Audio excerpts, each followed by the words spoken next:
Good evening. This is amazing that so many people are still in the room. Anna Kaczmarska. Majority of my professional time I worked at school. Now I train people and I live my educational dream. When I started working in schools many years ago, Poland started to notice mediations, and I dreamed of having this sort of solution in schools. I worked at a secondary school, I was a pedagogue, and in my first school, I didn't have mediations. Now I have them in much bigger scale. I'll tell you about something that I've been doing for 5 years already, and I'll tell you a bit about results. I hope that I will inspire you with this idea. I hope it will become a bit infectious. I'll ask you a personal question. Have you ever had a conflict with somebody? Have you argued with anybody? All right, then there's room for conversation. The second question, more personal one. Once you had an argument, have you ever felt rage, anger, or even a desire to just stifle and suffocate this person? Okay, there are some of you. All right. And the last question. And if it happened so that you had an argument and you were furious, has it ever happened that you said just those two words too many? You have never have you ever, right? That's the sort of situation that young people are affected by as well. It all affects us. When I train teachers and tell them what mediation is, I divide a group into subgroups. You're going to be children, you're going to be young people, you look like global leaders, and you will be sports people, you in the back. And I'll ask you, I'm giving you this task. Describe what your group is arguing about and what they do. So these groups keep working. And in the end, we compare. Now, what do you think? What are the conclusions? Just as you think, we argue about similar things. One of teachers said, just the toys become increasingly expensive. We have similar solutions, but the terminology changes. Kids fight. Adults use violence, and global leaders open wars. My dorośli bardzo modelujemy to, w jaki sposób We as adults model how children solve conflicts. You know, when I preach my child, I say, don't hit, don't have an attitude, be calm. And then I go to work, I'm so much in a hurry, and she's in the back seat. And there's this one driver just in front of me. And where he found his driver's license, and my entire personal culture just went down the drain. It doesn't take a lot for conflict to take place. Two sides that are in a relationship doesn't need to be personal at all. And that's not a conflict. They perceive that they differ. And that's still okay. That's not yet conflict. I'm in a family meeting. I'm a voter of this party, and my aunt supports the opposite party. It still can be calm. When does a problem occur? If I persist in explaining to my aunt that she just knows nothing about anything, and she absolutely should not, and she would tell me, you young person, then suddenly I become young. What can you know? Because the only correct answer is this. So if a conflict is perceived like that, then of course a question arises. Is this conflict good or bad? It's natural. Great. In mediations, we have a favorite word. It says, it depends. In Chinese, there are two words for conflict. And the word is combined of word opportunity and threat. If a conflict is solved in a constructive way that clears the atmosphere and restores relationship, that will show the sides, the parties, of their perspectives respectively and build problem-solving skills in young people, this might be a good thing. It may be an opportunity.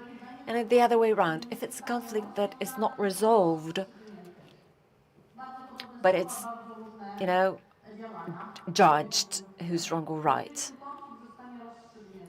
If there's a judgment and it's authoritarian, top down, if it's a conflict where a relationship is destroyed, if it's a conflict that adults solve for children, then we show young people that we take their ability to act, their empowerment, we deprive them of empowerment. So if we split the room into subgroups and you come to a solution and a conclusion that conflicts are natural, then you'll know that what young people need is problem-solving skills and skills, ability to perceive conflict as something natural, not an attitude of let's just pretend it does not exist, or not reacting with huge aggression, but a thing where certain communication tools may be used to give an opportunity to solve a conflict and not to give a judgment. And now let's come to another aspect, the network, the online world. Conflicts that happen online. Well, I don't live in Warsaw. I live in Katowice. In Warsaw, I cycle of workshops about hate in one of the high schools in Warsaw. And young people, what they always do is online it's easier to have a conflict. A guy said to me yesterday, it has an easier way out through fingertips than it has through the throat, through the mouth, because we don't have to look another person in the eyes. A guy said, I'm not confronted with seeing somebody's pain on their face. It's not mine. I can log out. I can shut it out. I can block a person, cut off. That is not mine. So the online world is becoming the faceless area. In mediations, there is a face. Why am I a fan of mediations? Because social media is not our world. Please do not feel offended if you're much younger than me, but when we think of kids and adolescents, they're native in the online world, and we are guests, we're visitors. So when a conflict occurs there, when they talk about it, they tell about this conflict as if they were telling about a foreign country. A country that we sort of heard something about, but we don't really know it. It may seem to us that, well, since we have accounts on various platforms, that it's the same level. No, they live there and we just visit. It is very much visible in language. So you work with young people. If I asked you a question about the word of the year in young people, you would know probably what it is. Maybe several years back, but it's not the language we use. I have a tradition in my home that whenever there's competition, we test our husband. He does not work with young people. So we make a test for him. So in the first moment, he's interested. After the third word, he pulls a face and he would say, what sort of words are these? Nobody speaks like that. And our daughter says, Dad, half of the word speaks like that. The younger half, Dad.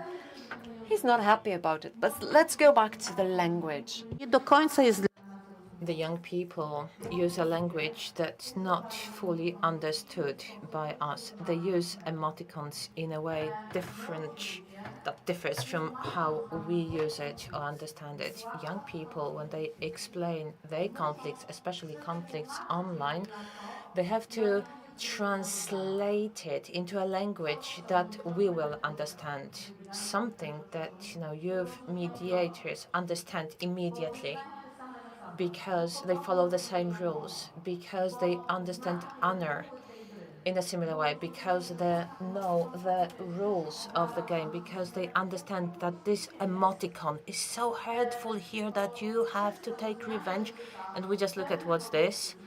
So when we change the language, certain conflicts, especially online conflicts, are definitely more difficult to understand for us. And one more thing before I move on to mediations.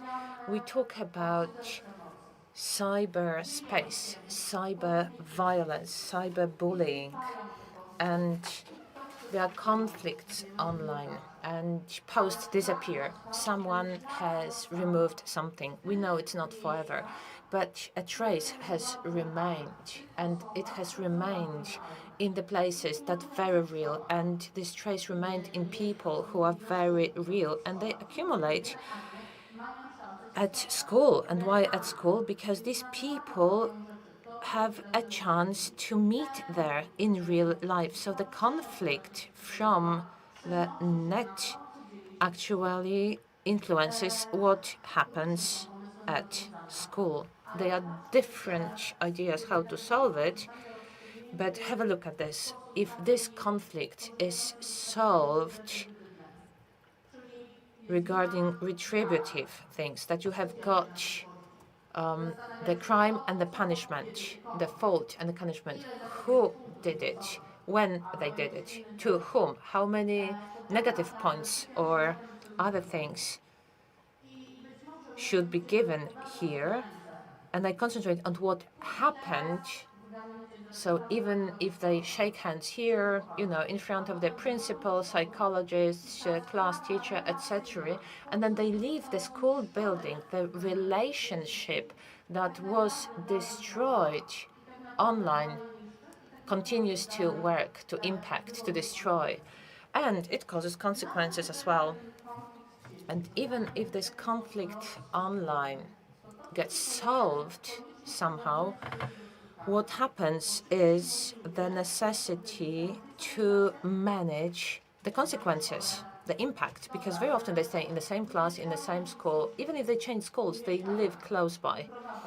Okay, they will move out, but the net is omnipresent. So they carry that situation that has not been solved, and especially the victim has, or the survivor has, a feeling that there is a situation that they have not managed very well. Maybe they have run away from it, and something that is a passion of mine, and something that maybe will be contagious, and something that I will also encourage you to do, and that is the peer mediation. And that means that is something that's done of free will, that is confidential way of looking for a solution to the conflict among the students, that is done in the presence of two unbiased and neutral mediators, and these are students who are prepared to conduct peer mediation.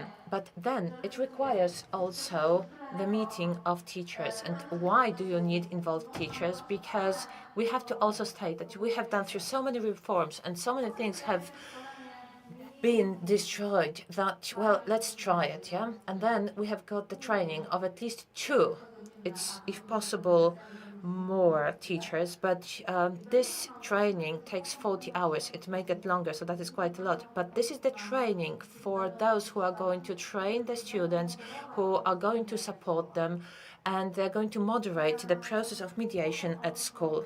And then they're going to train the students. And I often laugh that the training for the teachers is 40 hours and for the students it's only 20.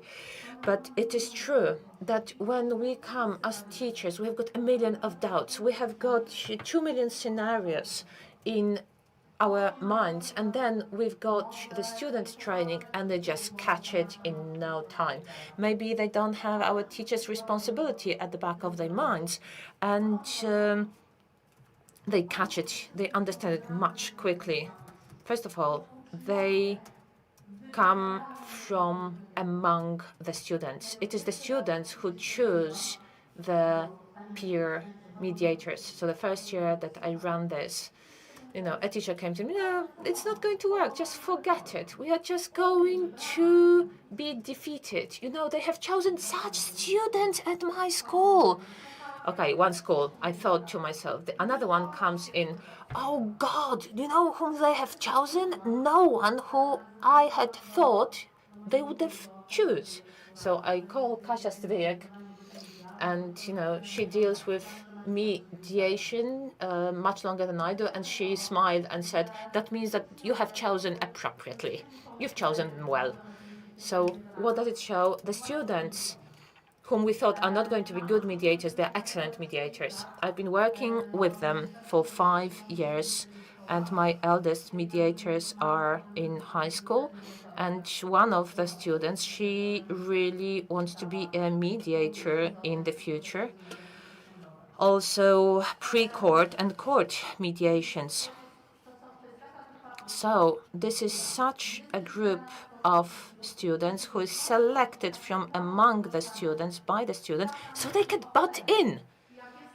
They can interfere. So the class says, if there is a conflict, you can butt in, you can interfere, because we trust you, because we believe that you are able to help us solve it in a peaceful manner. And then something that I have talked about, and I can speak about it for hours, and that is agency. So if Kate and Barbara quarreled, do we have a conflict? Because in theory, this conflict is between Kate and Barbara, but immediately there is parent number one who says, Miss, you have to do something about it, because Kate, ever since she has started, being friends with Barbara, this and this, there's parent number two, and comes to me and says, Miss, you have to do something with it, because ever since my daughter started dealing with that Kate, this and this is happening. And the parents have good intentions. They want to protect their child, but they also create a situation when the conflict is no longer between Kate and Barbara, Kasia and Basia. It is for them to practice the competence of empathy, naming the emotions and feelings, also turning feelings and emotions into needs, also defining what actions and strategies are going to fulfill those needs. It is actually the parents who start, who do those exercises for them. So really, mediations start with this competence. And really, we can see that it is easier to do it in primary school than in high schools, because high school students, they have also experience different things. They, that our solutions don't always work, and sometimes are half-hearted. So they are also half-hearted. But they also know that when in high school we manage to go forward with mediations, the ideas that come forward are amazing. What else do we get? We build bridges. And recently I visited a school with whom we have been working for 5 years, and I heard something like, think about it, because if you continue speaking to me like this, we are going to end up in mediation. That was a threat, right? And so I asked the teachers that this is like a standard thing at school, and for them it is not a threat. It certainly is not a threat, and they even ask the students. It shows that the consciousness changes, that young people feel a greater control of what they feel and what they do. And they say that instead of me taking one step too far, maybe it is better to take one step back and check if maybe there is a different way of communicating before I have to bear the consequences of saying one, two, or three words too many. So this is the bridge of understanding. And I told you that the online world is a world without a face, and actually mediation allows you to get out of the situation and with your face intact, because it's not just about who did what to whom. We talk about feelings and emotions from each side. And it is amazing that young people begin and learn to name what they feel. And the feelings is the first level.